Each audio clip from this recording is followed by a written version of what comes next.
कहानी स्नेह बंधन। भाई को मैं राखी बांध तो रही थी, लेकिन चेहरा उतरा हुआ था। दीदी, ऐसा क्यों हो गया कि दोनों घरों में बोलचाल बंद हो गई? रिंकी पिंकी ने राखी भी नहीं बांधी मुन्ने को। हम लोग तो आपके परिवार का उदाहरण देते हैं कि दोनों भाई कितने प्यार से रहते हैं।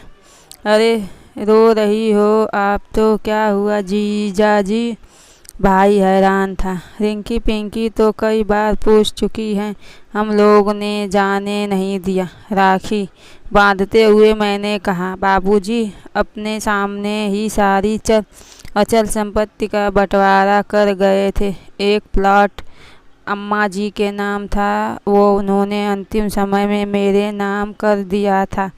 तब तो राहुल कुछ नहीं बोला। करीब 1 महीने पहले आकर कहने लगा कि भाभी ने अकेले हड़प लिया, इसके भी 2 हिस्से होने चाहिए।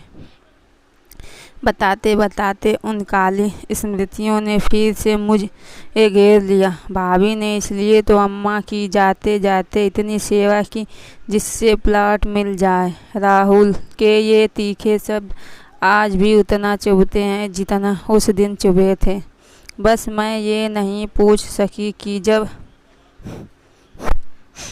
आए दिन उसकी मित्र मंडली भाभी आज मटर कचौड़ी, भाभी गाजर का हलवा की फरमाइश लिए घर में घुसती थी, तब कौन से लालच में मैं दिन भर रसोई में लगी रहती थी।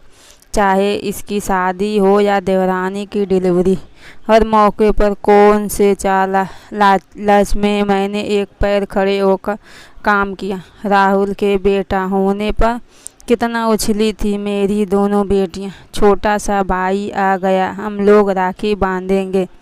किसको पता था कि कुछ ही दिनों में ऐसा अबोला छिड़ जाएगा कि एक ही मकान में रहते हुए एक ही परिवार के लोग एक दूसरे के लिए अजनबी बन जाएंगे।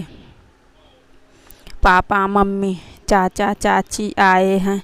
रिंकी चमकता चेहरा लिए भागते हुए आई। मैंने देखा दोनों गंभीर चेहरा लिए बैठे में खड़े थे। भाभी, गलती तो मुझसे हुई है, हो सके माफ़ कर देना।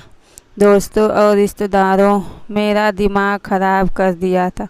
आज त्योहारों के दिन ऐसा अलग अलग राहुल मेरे पैर छूने झुका, लेकिन मैंने पीछे हट गई। राहुल, कोई फिल्म तो चल नहीं रही है ना कि तुम आकर माफ़ी मांगने आए हो और मैं सब भूल जाऊंगी। तुम्हारे भाई कितना बीमार हैं। वो सब होने के बाद मेरा गला फिर से रुक गया। हमसे गलती हुई थी ना भाभी, बच्चों क्यों दूर रहे हैं आपस में। देवरानी ने मुन्ने मेरी गोद में बैठा दिया। दोनों बच्चियां पर्दे के दाएं बाएं से झांकती हुई मेरी ओर आशा भरी निगाहों से देख रही थी। राखी वाली प्लेट भी सज संवरकर सुबह से मेरी हाँ की प्रतीक्षा कर रही थी। मैंने दोनों बहनों को पास बुलाकर उसकी सूनी कलाई सामने बढ़ा दी। दोनों दौड़कर आई, मुस्कुराते हुए अपने छोटे से भाई को राखी बांधी। बच्चे हंस रहे थे, खिलखिला रहे थे, स्नेह बंधन जुड़ रहे थे, रक्षा बंधन मनाया जा रहा था। Please subscribe my channel, please subscribe my channel, please subscribe my channel.